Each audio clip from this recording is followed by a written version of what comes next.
Fadil Karichiyil. I'm in 9th grade and I go to Alpharetta High School. This is my Laws of Life essay. The Helping Hands of Compassion. The sun was mercilessly spreading its scorching rays that day, exacerbating the already sultry weather. I would have blacked out from all that Arabian heat if it wasn't for the air conditioners.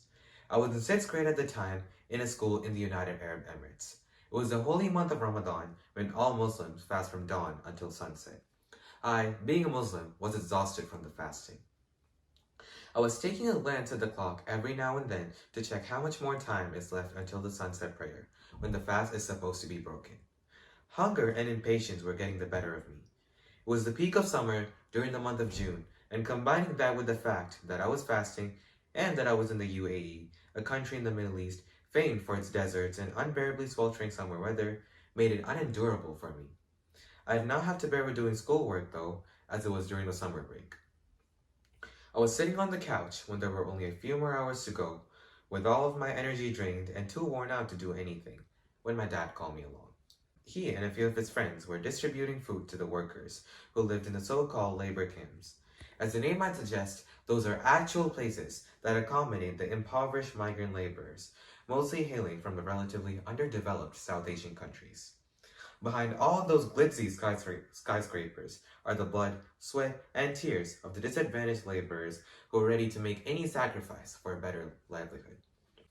Their living and working conditions are usually harsh and inhumane, as they come from underprivileged backgrounds and do jobs that are just enough to sustain their lives. We all took part in preparing the food, packaging them in individual boxes, and then finally taking them to the labor camp to be distributed. The labor camp was in a relatively isolated location. We had to venture out into the desert and had difficulty reaching our destination. This was one of those iftar events. Iftar basically means breaking the fast in Arabic and refers to the meal eaten by Muslims after breaking the fast at sunset. These kinds of events are common in the Emirates and other places around the world during the month of Ramadan. It is usually like a feast where a lot of people congregate, patiently wait for the call to prayer, and upon hearing it, break their fast and enjoy the various dishes that are prepared. This is honestly one of my favorite things about my culture, as Ramadan teaches us to stay humble and also brings about a sense of togetherness, a sense of brotherhood, as people reach out to others in need. We got there an hour before sundown. We all helped in handing out the food boxes to the inhabitants of the camp, who were anticipatively looking at us and curious upon our arrival. Even I took part, despite me being the only child amongst the crew. As I handed out those parcels, I felt something inside me. I felt the joy of doing a good deed rush through my body. I suddenly felt better. I felt more enlightened and satisfied. That one incident really opened my eyes. After we handed out those food parcels, we all waited for a while longer until we heard the call to the sunset prayer.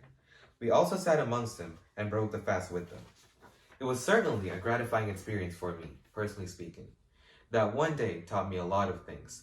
We may have a lot of material possessions in this world, but nothing really gives us the satisfaction of doing something good for others. It may seem unimportant to us, but it certainly can turn out to go a long way for others. As it is said, at the end of the day, it's not about what you have or even what you've accomplished. It's about who you've lifted up, who you've made better. It's about what you've given back. I'd like to thank my friends and family for supporting me, and also I'd like to thank Miss Brown, Miss McCrary, and the Georgia Rotary Club for providing me such an amazing opportunity. This was certainly a wonderful experience for me.